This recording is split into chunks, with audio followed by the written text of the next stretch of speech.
Everyone, खम्मा खनीसा welcome back to my new blog. आप सभी लोगों का मेरे चैनल में स्वागत है। तो फ्रेंड्स, फाइनली आज है हमारे टारगेट का डे 3 और मैं उम्मीद करती हूँ आप अच्छे से पढ़ाई कर रहे होंगे, पूरा मन लगाकर पढ़ाई कर रहे होंगे। जिनकी भी माइंड में नेगेटिविटी है ना थोड़ी सी भी, तो आप प्लीज़ मेरा ब्लॉग जाकर देखिए, तो आपको बहुत ज़्यादा पॉजिटिव एनर्जी मिलेगी। तो बस यही आपको कहना चाहती हूँ, हमें पूरे जोश और उमंग के साथ में अपनी पढ़ाई करनी है। कुछ कमेंट्स के जवाब देना चाहती हूँ। कभी-कभी मुझे लगता है कि आपके कमेंट्स के जवाब बहुत ज़्यादा ज़रूरी है। जैसे कि मैं आपको देख लेती हूँ, आपके कमेंट्स एक साथ है ना नोटिफ़िकेशन में, फिर मुझे जो भी कमेंट्स आते हैं मुझे लगता है कि हाँ, इनका रिप्लाई करना चाहिए, मैं ज़रूर रिप्लाई करती हूँ। और बस मुझे बहुत अच्छा लगता है कि हाँ, अगर किसी के मन में सवाल है और हम उसका सॉल्यूशन कर पा रहे हैं, उसको जवाब दे पा रहे हैं ना, बहुत अच्छी बात है हमारे लिए। कहीं न कहीं हमारे कोई छोटे-मोटे डाउट है वो क्लियर हो जाते हैं। बस इसी उम्मीद के साथ में मैं आपकी सभी की कमेंट्स का रिप्लाई देने के लिए आई हूँ आज। सबसे पहला कमेंट है कि आप थ्योरी से ज़्यादा पढ़ते हो या एमसीक्यू से? तो फ्रेंड्स, आपको कहना चाहूँगी मैं कि मुझे थ्योरी से ज़्यादा पढ़ना पसंद है और अब लास्ट टाइम में देखना, अब मैं थ्योरी का ज़्यादा रिवीजन करूँगी। जहाँ मैं पीवाईक्यू क्वेश्चंस का 2 बार रिवीजन करती हूँ, उसके 2 या 3 बार उनको देखती हूँ। उसी तरह से थ्योरी जो होती है ना, उनको मैं 5 या 6 बार देखना पसंद करती हूँ। इसका रीज़न आपको मैं बताती हूँ कि इसके पीछे क्या कारण है। सबसे पहले आपको बताना चाहती हूँ कि जैसे एग्ज़ाम में क्वेश्चन कहीं से भी आ जाए, अगर हमको थ्योरी अच्छे से याद होगी ना, तो हम किसी भी तरह का क्वेश्चन अटेम्प्ट कर पाएँगे। ये मेरी खुद की अपनी थॉट है, मुझे खुद को ऐसा लगता है। बाकी मैं ये नहीं कहती, पहले तो क्या होता था जब एग्जाम में पेपर होते थे ना, तो पीवाईक्यू जैसे हम पढ़ते थे, इनको बहुत ज़्यादा हम रट लेते थे, तो वैसे ही क्वेश्चन डिट्टो आ जाते थे एग्जाम के अंदर। लेकिन अब बहुत ज़्यादा पैटर्न बदल चुका है, आरपीएससी पे अपना पैटर्न बदल चुकी है और हमको अच्छे से पता है कि किस तरह के क्वेश्चंस आते हैं। अब किसी के एमसीक्यू का कोई मतलब ही नहीं रह गया है। सबसे ज़्यादा क्वेश्चंस वो अपने हिसाब से बनाते हैं कि हाँ, किस तरह से हमें क्वेश्चंस बनाने हैं एग्जाम के अंदर। ये आप अच्छे से जान गए होंगे। मैं इन बातों को अच्छे से समझ गई हूँ। मुझे अच्छे से पता है कि हाँ ठीक है, हम थ्योरी ज़्यादा पढ़ेंगे ना, तो कहीं से भी हमारे पास क्वेश्चन आ जाए, हमारे पास में एक ऑप्शन रहेगा कि ये तो हमने थ्योरी में पढ़ा था, हम इसको करने की कोशिश करेंगे। लेकिन अगर पीवाईक्यू वाले क्वेश्चन नहीं आए, तो हम अपने आप को बहुत ज़्यादा वीक महसूस करेंगे कि हाँ, काश कि हम थ्योरी अच्छे से पढ़ लेते। तो मेरे थ्योरी पढ़ने का यही रीज़न है और मुझे थ्योरी पढ़ना ही ज़्यादा पसंद है, आपको कहना चाहूँगी। दी एसएसटी की एमसीक्यू नाथ वाली कौन-कौन सी बुक आ गई है? अब तो मार्केट में एसएसटी नाथ पब्लिकेशन की सारी बुक आ गई है। मेरे पास में नाथ पब्लिकेशन की 5 बुक हो चुकी है, क्योंकि 4 बुक मैं पहले लेके आई थी नाथ पब्लिकेशन की और एक अभी टीचिंग मेथड की लेके आ गई थी। बाकी 3 मैं क्यों नहीं लेके आई, इसका आपको रीज़न बताती हूँ। मैं एसएसटी की गणपत सिंह राजपुरोहित सर की बुक लेके आई हूँ, जो कि मतलब उसी दिन ले आई थी। मैंने आपको बुक रिव्यू नहीं दिया था, मुझे लगा था कि मैं किसी और ब्लॉग में दूँगी। तो गणपत सिंह राजपुरोहित सर की बुक है, आपको बताती हूँ। तो ये है गणपत सिंह राजपुरोहित सर की बुक, एसएसटी की है। इसका मतलब इतनी अच्छी बुक गई है, आप किसी नेक्स्ट वीडियो में इसका बुक रिव्यू बताऊंगी, आपको बुक के बारे में बताऊंगी। बहुत अच्छी बुक लगी मुझे ये। मैंने इसका एक ही चैप्टर देखा और झट से मैंने इसको ले लिया। आप सोच सकते हो इसमें इतना अच्छा मैटर दे रखा है कि इसमें एक प्रश्न की इतनी अच्छे से व्याख्या दे रखी है सर ने। मुझे वो सर बहुत अच्छे लगते हैं पढ़ाने में भी, और वो सर भी बहुत ज़्यादा मोटिवेट करते हैं। मुझे उनकी बातें भी बहुत अच्छी लगती है। कहीं ना कहीं आज मेरे अंदर कुछ भी बातें सकारात्मक आती है तो इन सर की वजह से आती है। तो मुझे इन सर की बुक बहुत अच्छी लगी। 2000 इसके अंदर एमसीक्यू क्वेश्चन से पीवाईक्यू, और साथ ही में ये 400 रुपये की बुक है, ये आपको बताना चाहूंगी। और इसके अंदर 342 पेज है। अब आपको बस यही करना है, जैसे आप थ्योरी पढ़ते हो, मान लो आज आपने लोक प्रशासन का एक टॉपिक पढ़ा, उसके बाद में सीधा आप जाए इस बुक में लोक प्रशासन की, उसी बुक के एमसीक्यू आपको पीवाईक्यू आपको करना है। इस तरह से हम इसको कंप्लीट करेंगे और आप देख सकते हैं 392 पेज, 346 पेजों की ये बुक है। 350 इसमें पेज हैं और ये 400 रुपये की बुक है। तो आपके पास में नाथ पब्लिकेशन है जब, तो ठीक है, इस बुक के साथ आप जा सकते हैं। मैं गई थी, मुझे मार्केट में बहुत अच्छी लगी और वैसे भी इस बुक का मैं वेट कर रही थी। जैसे मुझे पता चला सर की बुक आ गई है, मैं तुरंत इसको लेके आ गई हूँ। तो बस यही है। तो एसएसटी की गणपत सिंह राजपुरोहित सर की बुक भी आ गई है और साथ ही में नाथ पब्लिकेशन की बुक भी आ गई है। आप सारी बुक अपने आप में बहुत बेस्ट है, हमको तो सिर्फ तैयारी करना है अच्छे से, तो कोई सी बुक आप ला सकते हैं। थैंक यू दी,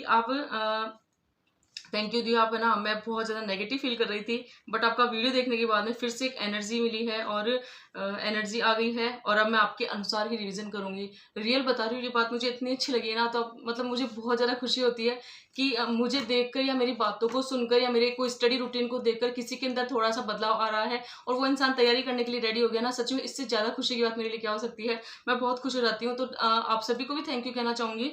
और जो नेगेटिव आपके अंदर बातें आती है ना, इसीलिए मेरा एक इंटेंशन होता है कि ब्लॉग बनाने का कि ठीक है, कहीं ना कहीं हम पढ़ते पढ़ते भी हमारे अंदर बहुत सारी नेगेटिविटी आ जाती है, तो वो हमारे अंदर नहीं आनी चाहिए। और वीडियो देखकर अगर किसी के अंदर पॉजिटिव बातें आ रही है और पढ़ाई करने का मन कर रहा है ना, बहुत अच्छी बात है हमारे लिए। तो थैंक यू सो मच कि अब आप मेरे अनुसार बताए अनुसार रिवीजन करेंगे ना, तो देखना जैसे कि हमने 21 दिन का जो टारगेट बनाया ना, उसके बाद में हम अपने आप को बहुत अच्छा फील करेंगे और साथ ही में मई के महीने में हम हमारा जो रिवीजन है दूसरी बार भी करेंगे। ये मैं आपको विश्वास दिलाती हूँ और आपको भी यही करना है, अपने रिवीजन की जो थोड़ी सी स्पीड है उसको बढ़ाना है और हमें ज़्यादा से ज़्यादा रिवीजन करना है। तो बहुत अच्छा लगा ये मुझे कमेंट, और एक कमेंट आया था, दी आपके टाइमर का लिंक दे दो, आप कहाँ से लाए थे। तो मैं आपको कहना चाहूंगी मैंने ऑनलाइन नहीं मंगाया है ये टाइमर मैं शॉप पे गई थी, 150 रुपये का लेके आई थी। कभी दुकान पे जाऊंगी ना, आपको उस दुकान का एड्रेस जरूर बता दूंगी अगर आप जयपुर से हो तो। बाकी ये जो टाइमर है ये मैं शॉप से लेके आई थी। इसी के साथ एक घड़ी लाई थी, वो घड़ी बंद हो गई, आपने देखा होगा मैं घड़ी नहीं दिखाती हूँ आजकल यहाँ पे। उस घड़ी में मैंने सेल भी डाल दी तब भी वो खराब हो गई है, और वो घड़ी चल ही नहीं रही है। और मुझे ऐसा सुना है मैंने कि बंद घड़ी को अपने रूम में नहीं रखना चाहिए, लेकिन वो घड़ी चल ही नहीं रही है। मुझे या तो उसको फेंकने का मन है या उसको सुधरवाने का मन है, दो ही मन है। तो इस तरह से आप टाइमर घड़ी वैसे तो कोई सी भी ला सकते हैं, लेकिन अगर आपको ये वाली घड़ी अच्छी लगती है ना, तो मैं आपको उस दुकान का एड्रेस जरूर बता सकती हूँ कि जहाँ से मैं घड़ी लेकर आई हूँ। मैंने ऑनलाइन नहीं मंगाई है, ये ऑफलाइन खुद जाकर लेकर आई थी मैं। दी मेरा तो सिलेबस भी पूरा नहीं हुआ है, एक ही सब्जेक्ट पूरा हुआ है, तो रिवीजन तो बहुत दूर की बात है। अब मैं क्या करूँ, देखो आपको सही बताऊँ, मैं तो आपका प्लस पॉइंट ये मानती हूँ कि आप पढ़ रहे हो, आपने शुरुआत कर दी है, आपका एक सब्जेक्ट हो गया है ना, तभी हमारे पास में 2 महीने हैं, तो फालतू दिमाग में नेगेटिविटी लाने की जरूरत है ही नहीं। अगर आपने एक सब्जेक्ट पूरा किया है ना, तो आप दूसरा सब्जेक्ट को उठा के देखिए, आप कितने दिन लगेंगे आपको पूरा करने में, है ना। तो ऐसे दिक्कत वाली बात नहीं है। अभी स्मार्ट स्टडी करने का ही तो टाइम है। अभी हमें वो चीज़ देखनी है कि किससे हम ऐसा कौन सा मैटर ज़्यादा पढ़े कि हमारे एग्जाम में नंबर भी अच्छे आ जाए, सिलेक्शन के पास तक हमारा सिलेक्शन हो, इस तरह से हमारे पास नंबर आ जाए। तो हम इसके लिए करना क्या है, थोड़ी स्मार्ट स्टडी अपनानी है, थोड़ी हमें रणनीति अपनानी है इस तरह से। और ऐसे थोड़ा कि हम पूरे सिलेबस को लेकर बैठेंगे कि हाँ नहीं हमें तो पूरा सिलेबस कवर करना है, एक एक टॉपिक को देखना है, ऐसे नहीं होता मेरे साथ में। मैं भी बुक लेकर बैठ रही हूँ ना, तो इसके पीछे एक रीजन है कि हाँ मुझे मेरे अंदर एक कहीं ना कहीं बातें आ रही है कि हाँ मुझे बुक्स भी सारी कवर करनी है। और बुक्स में चाहे भले से हमें कुछ टॉपिक ऐसा लगता है कि बहुत कठिन लग रहा है, बहुत बड़ा लग रहा है ना, उसको आप छोड़ सकते हैं। अभी लास्ट टाइम में 60 दिन आपको वो वाली आपको तैयारी करनी है जो एक एस्पिरेंट को करनी चाहिए सिलेक्शन लेने के लिए। तो आपका एक सब्जेक्ट हुआ है ना, तो ये आपका बहुत ज्यादा प्लस पॉइंट है। अभी हमारे पास आप दूसरा सब्जेक्ट लेकर बैठिए और उस सब्जेक्ट का भी रिवीजन करते रहिए, कोई दिक्कत वाली बात नहीं है। सिर्फ आप अपनी पढ़ाई को ज्यादा समय दीजिए और अपने माइंड में नेगेटिविटी बिल्कुल मत लाना, क्योंकि हमारी एक छोटी सी फैमिली है और मैं चाहती हूँ कि जिसमें जो भी एस्पिरेंट मुझसे जुड़े हैं ना, उनके अंदर एक पॉजिटिव एनर्जी तो होनी चाहिए, ताकि हम हमारे सिलेक्शन के लिए खुद को बेहतर से बेहतर बना सके। एक कमेंट आया था, ये बात सही है दीदी, आपने अपनी सोच अच्छी रखनी चाहिए। हाँ बस यही है कि हम अब सोच अच्छी रखेंगे ना, तो कहीं ना कहीं उसका जो रिजल्ट है वो भी पॉजिटिव ही आएगा। कितने साल से तैयारी कर रहे हो आप? वैसे तो मैंने एक ब्लॉग में बताया था 3 साल हो गए हैं तैयारी करते हुए, लेकिन मैं सेकंड ग्रेड की तैयारी नहीं कर रही थी, बस आपको ये कहना चाहूंगी। सेकंड ग्रेड की तैयारी मैं फर्स्ट टाइम कर रही हूँ अभी।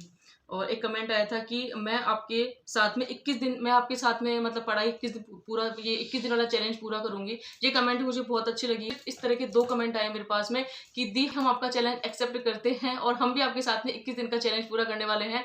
तो रियल बता रही हूँ, बात बहुत अच्छी लगती है मुझे, क्योंकि इसमें हमारा जो रिवीजन होगा ना, उसके बाद में हम अंदर से अपने आप को बहुत ज्यादा मतलब वो कहते हैं ना, एक संतुष्टि मिलेगी कि हाँ कहीं ना कहीं हमने बहुत अच्छा किया है और आगे भी हम अच्छा करते रहेंगे। इसी बार में मैं कहना चाहती हूँ, महीने में ही हमको रिवीजन करना है दूसरी बार भी अपने सब्जेक्ट का या अपने सिलेबस का। ये नहीं कह रही पूरा सिलेबस हमें पढ़ना है, ऐसा कुछ नहीं करना है। हमें किस तरीके से पढ़ना है, अभी आपको सिर्फ इतना सा करना है कि 5 बुक आप जीके फर्स्ट पेपर की लीजिए, 5 बुक आप सेकंड पेपर की लीजिए, बस इससे ज्यादा कुछ नहीं करना है हमें। जितना मैटर है, जितना सिलेबस है, जितनी बुक है, उनको साइड में रख दीजिए बस। अभी आप इन सब की एमसीक्यू बुक जो भी है आपके पास में, अगर नहीं है तो कोई बात नहीं। जैसे मेरे पास में जीके फर्स्ट पेपर की कोई बुक नहीं है, तो मैं टेंशन नहीं कर रही हूँ। मैं जो हमारे एग्जाम जो टॉपिक के पीछे क्वेश्चन होते हैं ना, उनको देख लेती हूँ मैं। वैसे ही मुझे पीवाईक्यू का इतना वो नहीं रहता है, मुझे पीवाईक्यू निकालने चाहिए, बहुत अच्छा रहता है हमारे रिविजन के लिए, हमारे अभ्यास के लिए, हमारी चिंतन मनन से हमको उनको निकालना चाहिए। लेकिन अभी तो हमारे पास में हमारा थ्योरी वाला चैप्टर ही चल रहा है बहुत सारा, क्योंकि अभी थ्योरी हमारी पूरी नहीं हुई है, हमारा रिविजन अच्छे से नहीं हुआ है, अभी कुछ बातें हमारे माइंड में स्थिर नहीं होने लगी है। तो ऑब्जेक्टिव देखते रहेंगे हम, ऐसी बात नहीं है 1-2 बार, लेकिन थ्योरी पर मैं ज्यादा ध्यान दूंगी अगर आपको मैं मेरा कहूँ तो बस आपको यही कहना चाहती हूँ कि आप 21 दिन का चैलेंज एक्सेप्ट कर रहे हो ना, ये बात बहुत अच्छी लगी। आज सिर्फ 2 कमेंट ऐसे आए जिन्होंने मुझे कहा है कि हम आपके साथ में 21 दिन का चैलेंज पूरा करेंगे। और आपको बस यही कहना चाहती हूँ, अपनी पढ़ाई को ज्यादा से ज्यादा समय दीजिए आप। हम 21 दिन वाला चैलेंज है ना, ये कंप्लीट करके रहेंगे और अपने सिलेबस में भी हम अपनी पढ़ाई जो है ना, वो बहुत ज्यादा बढ़ा देंगे आगे। और सबसे अब एक कमेंट आई थी कि दी मैं अभी बीए 4th ईयर में हूँ, जुलाई में मेरी कॉलेज एग्जाम होगी, तो क्या मैं सेकंड ग्रेड में एग्जाम मतलब सेकंड ग्रेड में एलिजिबल हूँ?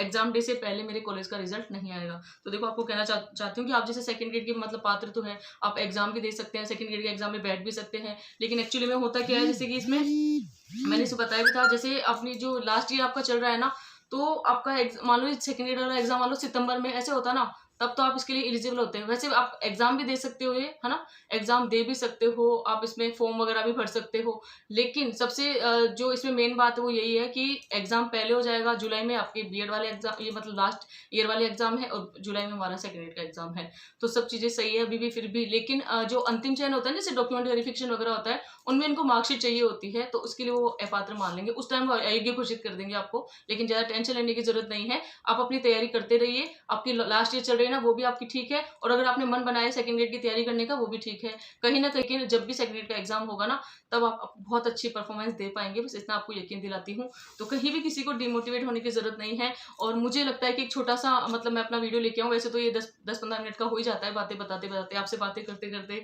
आपके कमेंट का रिप्लाई करते-करते, लेकिन कहीं न कहीं मुझे लगता है कि हाँ, हमारी 10 मिनट की बातों से अगर किसी इंसान का पूरा दिन अच्छा जा रहा है ना, तो वो बहुत अच्छा है हमारे लिए। और मैं बहुत ज़्यादा जल्दी बोलती हूँ, आप मुझे कमेंट करके बताना आपको मेरी बातें समझ में आती है या नहीं, क्योंकि बस मेरा यही एक रहता है कि हाँ, ठीक है, मुझे अपने कमेंट का रिप्लाई करना है, आपसे कुछ बातें शेयर करनी है, और अगर किसी को समझ में आती है तो भी ठीक है, नहीं आती तो भी ठीक है। बस मुझे लगता है कि हाँ, मुझे आपके साथ में अपनी बातें शेयर करनी है, अपना ब्लॉग आपके सामने लेकर आना है या प्रेज़ेंट करना है, तो बस यही आपको कहना चाहती हूँ। छोटी-सी बात है जो कमेंट में यही पूछना चाह रही थी मैं आपसे कि आपको मेरी बातें समझ में आती है या नहीं? अगर आती है तो आप कमेंट ज़रूर करना, और आपका मतलब बहुत ज़्यादा आप मुझे सपोर्ट कर रहे हो, इसके लिए मुझे बहुत ज़्यादा खुशी है, क्योंकि एक्चुअली में होता ये है ना कि हम जब भी पढ़ाई करते हैं, हमें लगता है कि इस दुनिया में हमारा कोई भी नहीं है, क्योंकि हम जितने भी स्ट्रगल करने वाले जो एस्पिरेंट होते हैं ना, वो भी अपने-अपने घर पे, अपने रूम में, कोई लाइब्रेरी में, कोई गाँव में, कोई खेतों में, इस तरह से तैयारी कर रहे होते हैं। किसी से किसी का इतना कोई अटैचमेंट नहीं होता है, इतना कोई व्यवहार वगैरह नहीं होता है। लेकिन मैंने जो छोटा-सा यूट्यूब चैनल अपना बनाया है ना, इसमें इतने सारे एस्पिरेंट हैं जो तैयारी कर रहे हैं, कुछ मन लगाकर तैयारी कर रहे हैं, कुछ पॉजिटिव थॉट रखते हैं, कुछ नेगेटिव थॉट रखते हैं,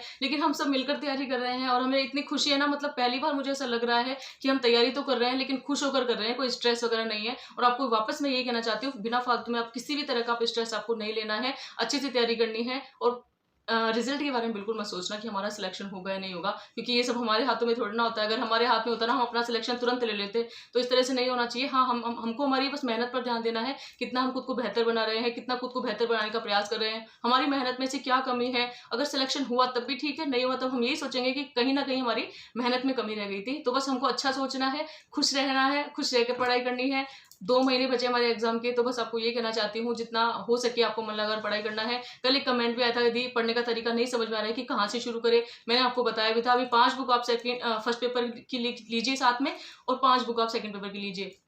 अब आप पर डिपेंड करता है आप कितने टॉपिक पढ़ते हो। सकता है आप एक बुक में से 2 टॉपिक पढ़ लो, तो 1 दिन के कितने टॉपिक हो गए, 20 टॉपिक हो गए ना। और अगर आप 2-2 टॉपिक भी पढ़ते हो एक बुक में से, तो आपके 40 टॉपिक 1 दिन के होंगे। इससे हमारा सिलेबस जल्दी से कवर हो जाएगा, और हमने जो बुक पढ़ने का, हमारी थ्योरी पढ़ने का, जो हमारा रिवीजन का जो हमने जिम्मा उठाया है ना, ये बहुत जल्दी हम पूरा कर लेंगे। हाँ, एक भाई का कमेंट भी आया था कि पता नहीं कोई कमेंट आया था कि आप बहुत ज़्यादा बन-ठन के वीडियो बनाती हो।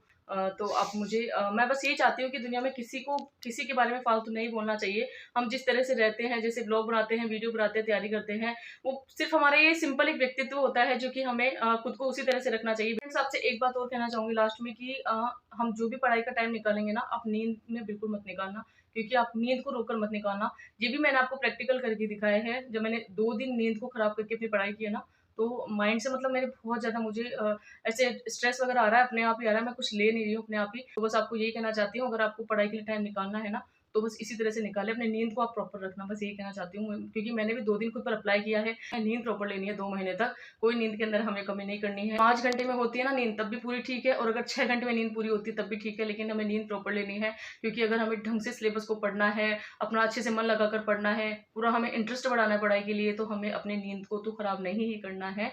तो बस हमें हमारे 21 दिन का चैलेंज पूरा करना है। आप कहीं से भी समय निकालो अपना, लेकिन जैसे कि आप अभी खाना खा रहे हो, ठीक है? और आपको किसी के ऑब्जेक्टिव क्वेश्चंस देखते हैं, तो खाना खाते टाइम आप ऑब्जेक्टिव क्वेश्चन की तरह बुक खोल के बैठ जाइए। आप किचन में काम कर रहे हो, जैसे मैं किचन में काम करती हूँ, करंट अफेयर्स आपने मुझे यहाँ पढ़ते देखा नहीं होगा, क्योंकि मैं सिर्फ करंट अफेयर की क्लास ही ले रही हूँ, और वो भी कौन सी, वो वीकली वैसे आती है, नानक सर की क्लास आती है, तो अप्रैल वाली क्लासेस चल रही है मेरी अभी, मार्च की फरवरी थोड़ी मैंने पढ़ ली थी, और इसी तरह से मैं घर का काम करते हुए क्लासेस लेती हूँ। मान लो आप कपड़े धो रहे हो, कपड़े धोते टाइम ईयरफोन अपने कानों में लगा लो, क्लास चल रही है, तो वो भी सीखे, आपको 2-4 बातें आएगी ना, वो भी अच्छी लगता है। तो इस तरह से हमें अपनी तैयारी करनी है, लेकिन नींद को खराब नहीं करना है। 2 दिन का प्रैक्टिकल मैंने किया है, खुद पर अप्लाई किया है नींद को खराब करके, मुझे इसका अच्छा रिजल्ट नहीं मिला है। तो आपको बस यही कहना चाहती हूँ, ये भी आपको एक मैसेज है कि नींद को खराब करके नहीं पढ़ना है। हो सकता है कुछ इंसान सहन कर ले, लेकिन मैं सहन नहीं कर पाई, क्योंकि 4 घंटे की नींद बहुत कम होती है हमारे लिए, अच्छे से पता है आपको, 5 साढ़े 5 6 घंटे तो होने चाहिए।